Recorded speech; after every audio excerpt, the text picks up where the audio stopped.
এটা কি বলুন তো? এটা হচ্ছে এঁচোড়ের তরকারি। আজকে আমি নিজের ঘরে এঁচোড়ের তরকারি কিভাবে বানাই তারই রেসিপি শেয়ার করছি। নমস্কার, কেমন আছেন সবাই? আমি জলিস কিচেন অ্যান্ড স্ট্রিট ফুডে আপনাদেরকে স্বাগত জানাই। এই রেসিপিটি বানানোর জন্য আমার প্রথমে লাগবে পেঁয়াজ কুচনো, দুটো বড় পেঁয়াজ আমি কুচিয়ে নিয়েছি। তাছাড়া আমার লাগবে একটা ছোট গোটা রসুন, আমি কোয়াগুলোকে ছাড়িয়ে নিয়েছি, আর আদা আর দুটো কাঁচা লঙ্কা, এগুলো আমি বেটে নেব। এটা হচ্ছে 250 গ্রাম এঁচোড়। এখানে এঁচোড় কাটাই বিক্রি করে, সেই জন্য আমি কাটাই বাজার থেকে নিয়ে এসেছি। আর লাগবে 3টে আলু, আমি এইভাবে কেটে নিয়েছি।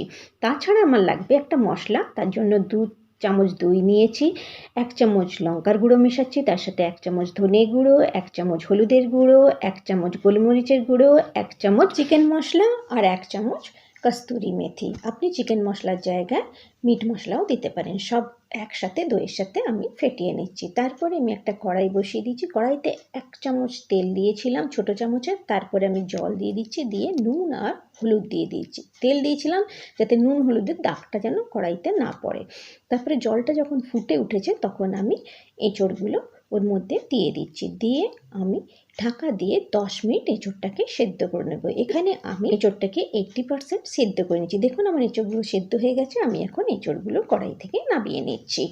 আপনারা যদি চান এঁচোড়গুলো প্রেশার কুকারেও একটা সিটি দিয়ে সেদ্ধ করে নিতে পারেন, কিন্তু প্রেশার কুকারে দিলে এটা কুচি এঁচোড় তো বেশি সেদ্ধ হয়ে যাবে, সেই জন্য আমি কড়াইতে সেদ্ধ করেছি। তারপরে আমি আবার কড়াই বসিয়ে দিয়েছি, তার মধ্যে তেল দিয়ে দিয়েছি। তারপরে যে এঁচোড়গুলো আমি সেদ্ধ করে উঠিয়ে জল ঝরিয়ে রেখেছিলাম সেটা এখানে দিয়ে দিচ্ছি।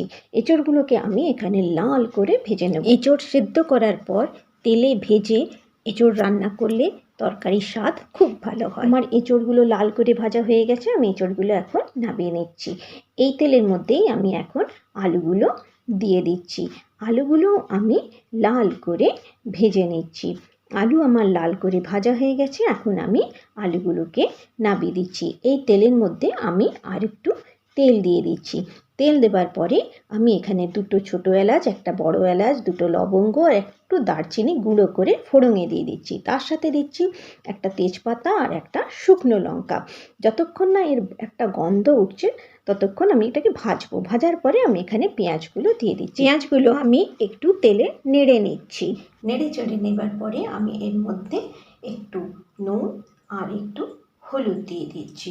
দেওয়ার পরে আমি পেঁয়াজগুলোকে পুরো লালচে করে ভেজে নিচ্ছি। নুন হলুদ দিলে পেঁয়াজের রং খুব সুন্দর আসে। আমার পেঁয়াজ লালচে করে ভাজা হয়ে গেছে। আমি এখন এর মধ্যে আদা, রসুন আর কাঁচা লঙ্কা বাটাটা দিয়ে দিচ্ছি। দেওয়ার পরে আমি একটু জল দিয়ে দিচ্ছি, দিয়ে আমি এটাকে যতক্ষণ না তেল বেরোয় ততক্ষণ কষাবো। কষিয়ে নেবার পরে আমি যে দইয়ের আর মশলার যে পেস্ট বানিয়ে রেখেছিলাম সেই পেস্টটা এর মধ্যে দিয়ে দিচ্ছি। দিয়ে এটাকে আমি এখন আস্তে আস্তে লো টু মিডিয়াম আঁচে মশলাটাকে ভালো করে কষিয়ে নেব। আজকের ভিডিওটি যদি আপনাদের ভালো লেগে থাকে তাহলে নিশ্চয়ই সাবস্ক্রাইব করবেন, লাইক করবেন আর বন্ধুদের সাথে শেয়ার করবেন। দেখুন আমার মশলার থেকে তেল বেরিয়ে এসছে। এখন আমি এঁচোড় আর আলু যে ভেজে রেখেছিলাম সেটা এর মধ্যে দিয়ে দিচ্ছি, দিয়ে ভালো করে মশলার সাথে কষিয়ে নিচ্ছি।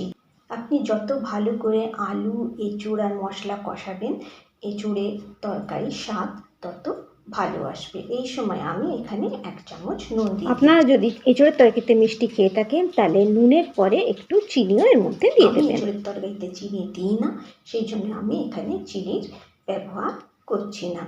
আমার আলু, এঁচোড়, মশলা ভালো করে কষানো হয়ে গেছে। আমি এখানে পরিমাণ মতো জল দিয়ে দিয়েছি। এখানে আমার এঁচোড়টা আগে থেকেই সেদ্ধ করা আছে, খালি আলুগুলো সেদ্ধ হবে। আর কতখানি ঝোল আপনি রাখবেন তরকারিতে সেই হিসাব করে জল দেবেন। আমি জল দেওয়ার পর 10 মিনিট ঢেকে রেখে দিয়েছিলাম। 10 মিনিট পরে আমি ঢাকা খুলে দিয়েছি। দেখুন আলুগুলো আমার সেদ্ধ হয়ে গেছে। আমি অল্প ঝোল রাখবো, সেই জন্যে আমি আর এর মধ্যে আর কোনো জলের ব্যবহার করিনি। এই সময় আমি এর মধ্যে একটু নুন দিয়ে দিচ্ছি। আমি চেখে নিয়েছিলাম আমার নুন একটু কম আছে তরকারিতে, তাই নুন দিয়ে দিলাম। তারপরে আমি এতে 1 চামচ ঘি দিয়ে দিচ্ছি। আপনারাও তরকারির শেষের দিকে ঘি দেবেন, দেখবেন এঁচোড়ের তরকারি খেতে খুব ভালো হয় যদি ঘি দেওয়া হয়। এরপরে আমি এর মধ্যে গরম মশলা দিয়ে দিচ্ছি। গরম মশলা দিয়ে দেওয়ার পরে আমি একটু নেড়ে চেড়ে এটাকে ঢাকা দিয়ে 3 মিনিটের জন্য রেখে দিচ্ছি। 3 মিনিট হয়ে গেছে।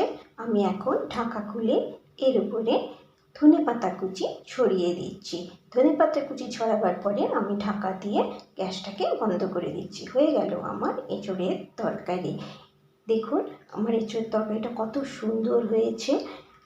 এঁচোড়গুলো গোটা গোটা আছে, আলুও গোটা গোটা আছে, কিন্তু সবগুলোই খুব সুন্দরভাবে সেদ্ধ হয়েছে। আপনারাও একবার ঘরে এইভাবে রান্না করবেন, দেখবেন খেতে খুব সুস্বাদু হয়। এই রান্নাটা ছোট থেকে বড় সবাই ভালোবেসে হাত চেটে খাবে। এই রান্নাটা আপনি রুটি, পরোটা, লুচি, ভাত যে কোনো জিনিসের সাথে খেতে পারেন। আর আপনি এই ভিডিওটা কোথা থেকে দেখছেন আমাকে নিশ্চয়ই কমেন্ট করে জানাবেন। আপনারা সবাই ভালো থাকবেন, সুস্থ থাকবেন আর সাবধানে থাকবেন।